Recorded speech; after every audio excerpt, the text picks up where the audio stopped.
आकाशवाणी. प्रशांत जाधव आपल्याला बातम्या देत आहे. ठळक बातम्या. रोहतांग इथल्या जगातल्या सर्वात लांब अटल बोगद्याचं राष्ट्रार्पण. अटल बोगद्याचा फायदा सर्वसामान्यांबरोबरच सैनिकांनाही, पंतप्रधानांचं प्रतिपादन. कोविड काळातील 2 कोटी रुपयांच्या कर्जावरील चक्रवाढ व्याज माफ करण्याची केंद्र सरकारची तयारी. कृषी कायद्यांमुळे शेतकऱ्यांचं सक्षमीकरण, पियुष गोयल यांचं प्रतिपादन. देशातला कोविड रुग्ण बरे होण्याचा दर 83.84%. बिहारमध्ये राष्ट्रीय जनता दल काँग्रेस आघाडीचा जागा वाटप फॉर्म्युला जाहीर. आणि IPLमध्ये क्रिकेट स्पर्धेत आजचा सामना रॉयल चॅलेंजर्स बेंगळुरूनं जिंकला.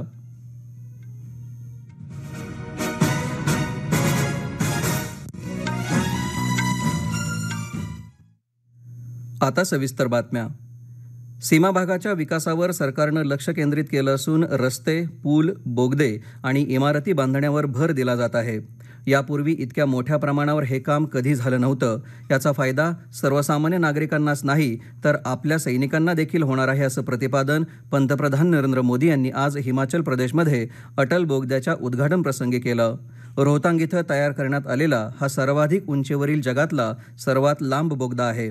समुद्रसपाटीपासून 10,000 फूट उंचीवर असणाऱ्या 9.2 किलोमीटर लांबीच्या या बोगद्याच्या निर्मितीसाठी 32 अब्ज रुपये खर्च आला आहे. मनाली ते लाहौल स्पिती दरम्यानची वाहतूक या बोगद्यामुळे वर्षभर सुरू राहणार असून मनाली ते लेह प्रवासाचा वेळ 4 ते 5 तासांनी कमी होणार आहे. हा अटल बोगदा लेह लडाखची जीवनरेखा ठरणार असून केवळ अटलजींचंच नव्हे तर हिमाचल प्रदेशातल्या कोट्यावधी लोकांचं स्वप्न यामुळे पूर्ण झालं आहे, असं पंतप्रधान यावेळी म्हणाले.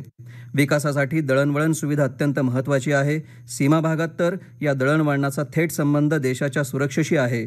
देशाची सुरक्षा व्यवस्था भक्कम करण्याच्या कामी अटल बोगदा महत्त्वाची भूमिका बजावणार असून त्यामुळे सर्व हंगामात जवानांना वेळेत रसद पोहोचवणं शक्य होणार आहे, असं मोदी यांनी यावेळी सांगितलं. अत्याधुनिक शस्त्रास्त्रे देशात निर्माण केली जावीत यासाठी अनेक सुधारणा करण्यात आल्या असून स्वदेशी शस्त्रास्त्र निर्मितीला प्रोत्साहन देण्यात येत आहे. सुरक्षा दलाची गरज लक्षात घेऊन उत्पादन आणि पुरवठा यात समन्वय साधण्यात येत आहे, असंही ते म्हणाले. कोविड-19च्या काळात सरकारनं लघु उद्योग आणि कर्जदारांना कर्ज परतफेड करण्यासाठी 6 महिन्यांची स्वेच्छा सवलत देण्याची तरतूद केली होती. तसंच या काळात 6 महिन्यांपर्यंत वैयक्तिक कर्जदार, मध्यम आणि लघु उद्योगांना 6 महिन्यांच्या कालावधीसाठी 2 कोटी रुपयांच्या कर्जावरील चक्रवाढ व्याज माफ करण्यास केंद्र सरकारनं सर्वोच्च न्यायालयात सहमती दर्शवली आहे. अर्थ मंत्रालयानं याबाबत सादर केलेल्या प्रतिज्ञापत्रात ही माहिती देण्यात आली आहे. यासाठी सरकारला संसदेची परवानगी घ्यावी लागेल. या निर्णयामुळे छोट्या उद्योगांना 3,70,000 कोटी रुपयांची मदत होईल. याशिवाय गरीब कल्याण आणि आत्मनिर्भर पॅकेजद्वारे गृहकर्ज घेणाऱ्या लोकांना सरकारनं 70,000 कोटी रुपये यापूर्वीच दिले आहेत. लघु कर्जदारांना 8 प्रकारांमध्ये विभागलं असून यामध्ये सूक्ष्म, लघु आणि मध्यम उद्योग, शिक्षण, गृहनिर्माण, ग्राहक टिकाऊ वस्तू, क्रेडिट कार्डची देयकं, वाहने, वैयक्तिक आणि उपभोग कर्जे आहेत. कृषीविषयक कायदे हे केवळ शेतकऱ्यांचं रक्षण करण्यासाठीच नव्हे तर सर्व बाबतीत त्यांना सक्षमीकरण करणारी शस्त्रे आहेत, असं प्रतिपादन रेल्वेमंत्री पियुष गोयल यांनी केलं आहे. ते आज दुपारी मुंबईत पत्रकार परिषदेत बोलत होते. गेल्या 6 वर्षांपासून मोदी सरकार आपल्या धोरणांद्वारे अथक परिश्रम घेऊन शेतकऱ्यांच्या उन्नतीसाठी काम करत असल्याचं त्यांनी यावेळी सांगितलं. वर्षानुवर्षे शेतकरी अनेक साखळ्यांमध्ये बांधले गेले आहेत आणि त्यांची सुटका व्हावी या उद्देशानं केंद्रानं ही पावलं उचलली असल्याचं ते म्हणाले. नव्या कायद्यानुसार शेतकरी आपला शेतमाल कुठेही विकण्यास स्वतंत्र असेल, असंही गोयल यावेळी म्हणाले. केंद्र सरकारनं मंडी किंवा कृषी उत्पन्न बाजार समिती आणि पशुधन बाजार समित्या रद्द केल्या नसल्याचं गोयल यांनी सांगितलं. तर याबाबत विरोधक शेतकऱ्यांची दिशाभूल करत असल्याचा आरोप गोयल यांनी यावेळी केला.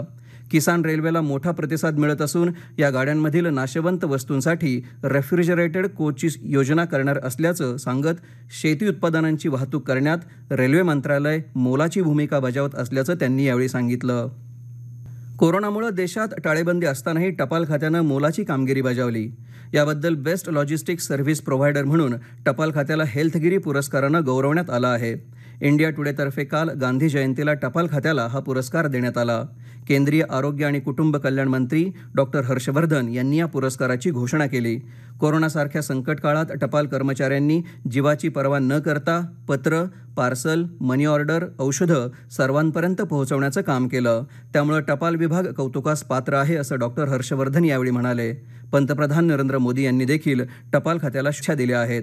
टाळेबंदीच्या काळात टपाल खात्यानं औषधांसहित व्हेंटिलेटर, पीपीई किट देशाच्या कानाकोपऱ्यात पोहोचवले. कोकणातून आंबे, भाज्या, फळं यासह 10 लाख लोकांना जेवणाचे डबे पोहोचवले असं हा पुरस्कार स्वीकारताना टपाल विभागाचे सचिव प्रदीप्तो कुमार बिसोई म्हणाले. टपाल खात्यासोबतच Indian railway, Transport Corporation of India, SpiceJet limited आणि ऑल कार्गो लॉजिस्टिक्स आदींना यावेळी पुरस्कार देण्यात आला.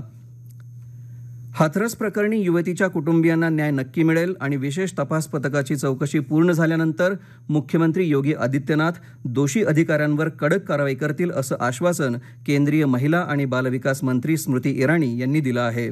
विरोधी पक्ष या घटनेचं राजकारण करत आहेत असा आरोप त्यांनी वाराणसी इथं माध्यमांशी बोलताना केला. दरम्यान या प्रकरणातील दोषींची कोणतीही गय केली जाणार नाही, तसंच राज्यात महिलांविरोधातले गुन्हे खपवून घेतले जाणार नाहीत याचा पुनरुच्चार मुख्यमंत्र्यांनी केला आहे. तसंच पोलीस महासंचालक हितेश चंद्र अवस्थी आणि अतिरिक्त प्रमुख गृहसचिव अवनीश अवस्थी पीडितेच्या कुटुंबियांची भेट घेण्यासाठी हाथसरला पोहोचले आहेत. उत्तर प्रदेशातील हाथरसमध्ये दलित तरुणीवर गुदरलेला प्रसंग भयानक आहे. मात्र दलितांवरच्या अत्याचाराच्या नावाखाली कोणीही राजकारण करू नये असं प्रतिपादन केंद्रीय सामाजिक न्याय तसंच सक्षमीकरण मंत्री रामदास आठवले यांनी केलं आहे. या घटनेसंदर्भात उत्तर प्रदेशचे मुख्यमंत्री योगी आदित्यनाथ यांनी योग्य पावली उचलली असून आपण लवकरच याबाबत त्यांच्याशी चर्चा करणार असल्याचं आठवले यांनी सांगितलं. दलितांवर अत्याचार होत आहेत हे जरी खरं असलं तरीही मुलायमसिंग यादव, मायावती तसंच अखिलेश यादव यांच्या कार्यकाळातही ते होतच होते असं आठवले यांनी पुढे म्हटलं आहे. हे राष्ट्रीय बातमीपत्र आपण आकाशवाणीच्या पुणे केंद्रावरून ऐकत आहात. भारतामध्ये गुंतवणूक वाढवण्याची क्षमता असून अनेक क्षेत्रांमध्ये जागतिक पातळीवर महत्त्वाची भूमिका बजावण्याची देखील क्षमता असल्याचं वाणिज्य आणि उद्योग मंत्री पियुष गोयल यांनी म्हटलं आहे. ते आज make in India a global exports hub या कार्यक्रमात बोलत होते. जग एका विश्वासू जोडीदाराच्या शोधात आहे आणि लवचिक पुरवठा साखळ्यांना अधिक फलदायी होण्यास मदत करणारी खरी भागीदारी पुरवण्याची क्षमता आणि सामर्थ्य भारताकडे असल्याचं गोयल यावेळी म्हणाले. क्षमता वाढवणं, चांगल्या उत्पादन पद्धतींचा अवलंब करणं, उत्तम तंत्रज्ञान आणणं आणि मानक सुधारणा आदी बाबींचा अंतर्भाव आत्मनिर्भर भारत यामध्ये होत असल्याचं गोयल यांनी म्हटलं आहे. लष्कर प्रमुख मनोज नरवणे आणि परराष्ट्र सचिव हर्षवर्धन श्रिंगला उद्यापासून 2 दिवसाच्या म्यानमा दौऱ्यावर जात आहेत. दौऱ्यादरम्यान ते म्यानमाचे वरिष्ठ लष्करी अधिकारी तसंच राजकीय नेत्यांची भेट घेणार आहेत.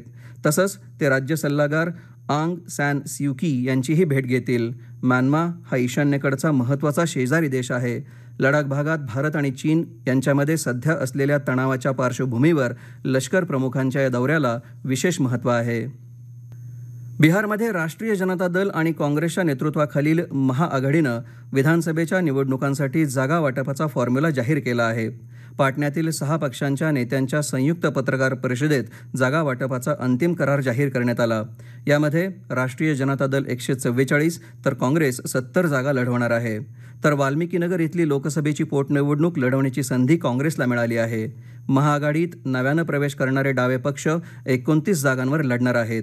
त्यापैकी लेनिन मार्क्सवादी सीपीआय पक्षाला 19, सीपीआय 6 तर सीपीएमला 4 जागा मिळाल्या आहेत.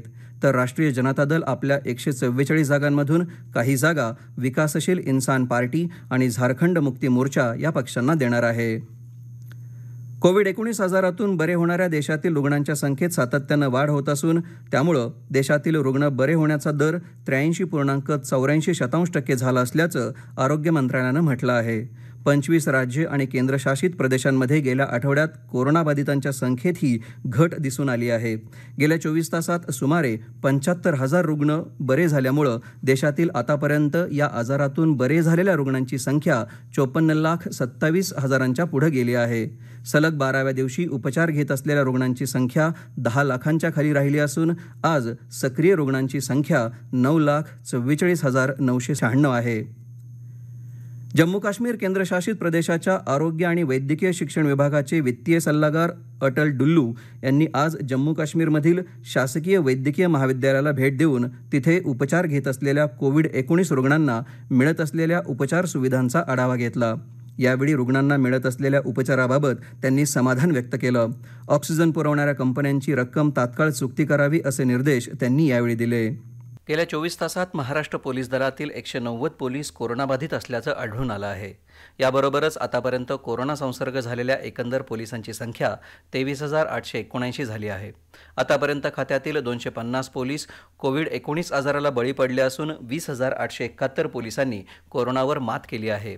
दरम्यान कोरोनाविषयक नियमांचं उल्लंघन केल्यावरून महाराष्ट्रात आजपर्यंत एकंदर 2,74,604 जणांवर गुन्हे दाखल करण्यात आले असून दंडापोटी 29 कोटी 37 लाख रुपये दंड वसूल करण्यात आल्याचं अधिकारी सूत्रांनी पीटीआयला सांगितलं. जम्मू काश्मीर केंद्रशासित प्रदेशातील उद्या होणाऱ्या नागरी सेवा पूर्व परीक्षेसाठीची सर्व तयारी पूर्ण झाली आहे. या परीक्षेसाठी प्रशासनानं 27 परीक्षा केंद्र निश्चित केली असून परीक्षा सुरळीत पार पडाव्यात यासाठी अधिकाऱ्यांची समिती नेमण्यात आली आहे. कोविड-19 सुरक्षेबाबतच्या सर्व नियमांचीही पूर्तता करण्यात आली आहे. कामावर असलेल्या डॉक्टर आणि परिचारिकेवर प्राणघातक हल्ला करणाऱ्या पोलीस आणि त्याच्या नातलगाला अटक करावी या मागणीसाठी पुदुच्चेरी इथल्या इंदिरा गांधी सरकारी रुग्णालयातील डॉक्टर्स आणि परिचारिकांनी आज धरणं आंदोलन केलं. त्याचा परिणाम रुग्णालयातील वैद्यकीय सेवेवर झाला. मात्र कोविड-19 वॉर्डातील कर्मचाऱ्यांनी काळी फीत लावून निषेध व्यक्त करत रुग्णसेवा सुरू ठेवली. या हल्ल्यात सामील असलेल्या पोलीस निरीक्षक आणि अन्य नातलग व्यक्तींविरुद्ध वेगवेगळ्या कलमांअंतर्गत गुन्हे दाखल करण्यात आल्याचं वैद्यकीय अधीक्षक GH वासुदेवन यांनी सांगितलं. महाराष्ट्रातील ज्येष्ठ विचारवंत आणि सामाजिक कार्यकर्त्या पुष्पा भावे यांच्या पार्थिव देहावर आज मुंबईत कोणत्याही धार्मिक विधींशिवाय विद्युतदाहिनीत अंत्यसंस्कार करण्यात आले. त्यांचं काल रात्री निधन झालं होतं. व्यक्ती आणि अभिव्यक्ती स्वातंत्र्यासाठी लढणारा, सर्वसामान्यांवरच्या अन्यायाविरुद्ध उठणारा हक्काचा आवाज आज शांत झाला आहे, अशा शब्दात उपमुख्यमंत्री अजित पवार यांनी त्यांना श्रद्धांजली वाहिली आहे. अनेक सामाजिक कार्यकर्त्यांनीही पुष्पाताईंच्या निधनाबद्दल शोक व्यक्त केला आहे. झारखंडचे अल्पसंख्याक कल्याण मंत्री हाजी हुसेन अन्सारी यांचं आज रांचीतील एका रुग्णालयात हृदयविकाराच्या झटक्यानं निधन झालं. ते 73 वर्षांचे होते. मुख्यमंत्री हेमंत सोरेन, केंद्रीय मंत्री अर्जुन मुंडा, माजी मुख्यमंत्री रघुवीर दास यांनी अन्सारी यांच्या निधनाबद्दल शोक व्यक्त केला आहे. गुजरातमधील पंचमहाल जिल्ह्यात नातापूर गावाजवळ बस उलटून झालेल्या अपघातात 2 महिलांचा मृत्यू झाला तर 3 जण जखमी झाले. एका वळणावर बस चालकाचा बसवरील ताबा सुटल्यामुळे दुभाजकावर बस आदळून ती उलटली. भारतीय क्रीडा प्राधिकरणाच्या प्रशिक्षण केंद्रामध्ये कोविड-19 संसर्गाबाबतच्या तपासणीसाठी वैद्यकीय आणि निमवैद्यकीय तज्ज्ञांची नेमणूक करणार असल्याचं प्राधिकरणानं सांगितलं आहे. क्रीडा प्रशिक्षण पुन्हा सुरू करण्यासंदर्भात प्राधिकरणानं ग्रॅज्युएटेड रिटर्न टू प्ले या नावानं नवीन मार्गदर्शक सूचना जारी केल्या आहेत. अबुधाबी इथं IPL अर्थात इंडियन प्रीमियर लीगमध्ये आज झालेल्या क्रिकेट सामन्यात रॉयल चॅलेंजर्स बेंगळुरूनं राजस्थान रॉयल्सचा 8 गडी राखून पराभव केला. बेंगळुरूचा कर्णधार विराट कोहलीनं नाबाद 72 धावा केल्या तर कोलकाता नाईट रायडर्स आणि दिल्ली कॅपिटल्स यांच्यात सामना सुरू असून दिल्लीनं कोलकातासमोर जिंकण्यासाठी 229 धावांचं उद्दिष्ट ठेवलं आहे. शेवटी पुन्हा ठळक बातम्या. रोहतांग इथल्या जगातल्या सर्वात लांब अटल बोगद्याचं राष्ट्रार्पण. अटल बोगद्याचा फायदा सर्वसामान्यांबरोबरच सैनिकांनाही, पंतप्रधानांचं प्रतिपादन. कोविड काळातील 2 कोटी रुपयांच्या कर्जावरील चक्रवाढ व्याज माफ करण्याची केंद्र सरकारची तयारी. कृषी कायद्यांमुळे शेतकऱ्यांचं सक्षमीकरण, पियुष गोयल यांचं प्रतिपादन. देशातला कोविड रुग्ण बरे होण्याचा दर 83.84%. बिहारमध्ये राष्ट्रीय जनता दल काँग्रेस आघाडीचा जागा वाटप फॉर्म्युला जाहीर. आणि IPL क्रिकेट स्पर्धेत आजचा सामना रॉयल चॅलेंजर्स बेंगळुरूनं जिंकला. याबरोबरच हे राष्ट्रीय बातमीपत्र संपलं. नमस्कार.